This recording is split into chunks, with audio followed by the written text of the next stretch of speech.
All right, welcome on in everyone to this episode of First CSP, the channel dedicated to bringing you the first council shoulder patch issued from each council in Scouting America. Today we turn our attention to Flint River 095 out of Georgia. Flint River was originally a name change in 1930 from Griffin Area Council.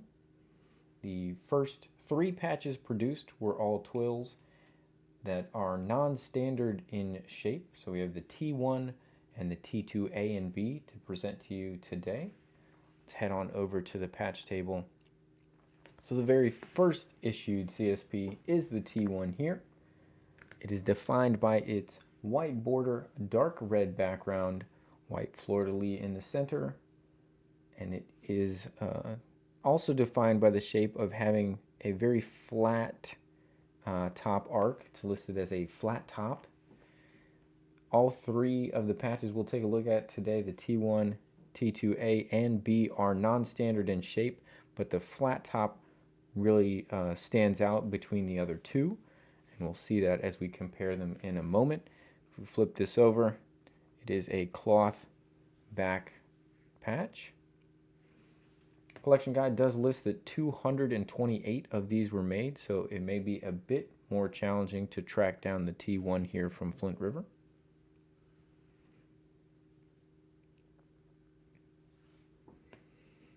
That is the first issue.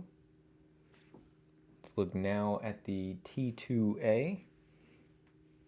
We get a slightly smaller patch, and we can see we get a much rounder arc along the top. So this is the T2A with a white border, also a dark red background, and the reds do match pretty closely between the T1 and the T2A. White lettering, white fleur-de-lis, still a non-standard shape, but obviously a little bit different from the T1, certainly more round. The T2A and B have the same shape, so the T2B will also be this rounded top, and that is why they call the first issue T1 the flat top. Let me just set the T1 on top of this one, and you can kind of see the difference, see why they call the T1 the flat top. But you do see that the reds are pretty similar. I would say that in person, I can almost see a bit darker red on the T2A, but they are very close. If we take a look at the back of the T2A, we see that it does have that backing like embroidery does when you go and get a shirt embroidered. They have that material so the embroidery can cling to something. It has that style of a cloth back. Defining characteristic outside of this shape for the T2A that differentiates it from the T2B is going to be the color. So this one has the dark red backing. Move to the last one for today's episode. That is the T2B. We have the same shape as the T2A, but now we've moved to the orange-red background. It looks considerably brighter when compared with the T2A. So here we have the T2B, white border, now the orange-red background, white fleur-de-lis, white letters, still a non-standard shape. And again, I think we can set these right on top of each other. They are the same shape and same size for the T2A and the T2B. Again, just for comparison, here is the flat top T1 versus the T2B. It is considerably wider because of that flat top as well. Take a look at the back here on the T2B.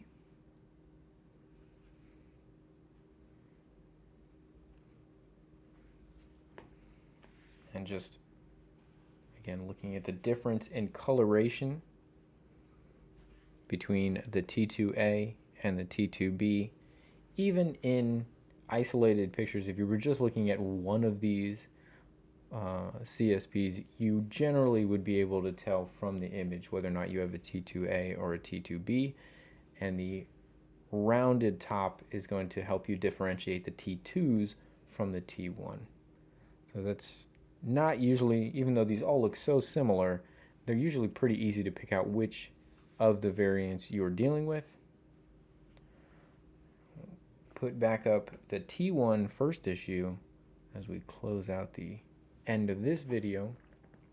Hopefully you've found the video today to be informative and maybe entertaining as well. And we've got new videos that are out every single day. I want to thank you for stopping by today to watch this video. If you haven't seen some of our previous videos, by all means, I invite you to go back and check the full catalog, and then know that we do come out with new videos every single day. Our goal, as we've said, is to bring you the first issue and related issues of every council's first CSP. So we hope to see you back for future episodes as well. But until tomorrow's next episode, I hope you guys have a great rest of your day.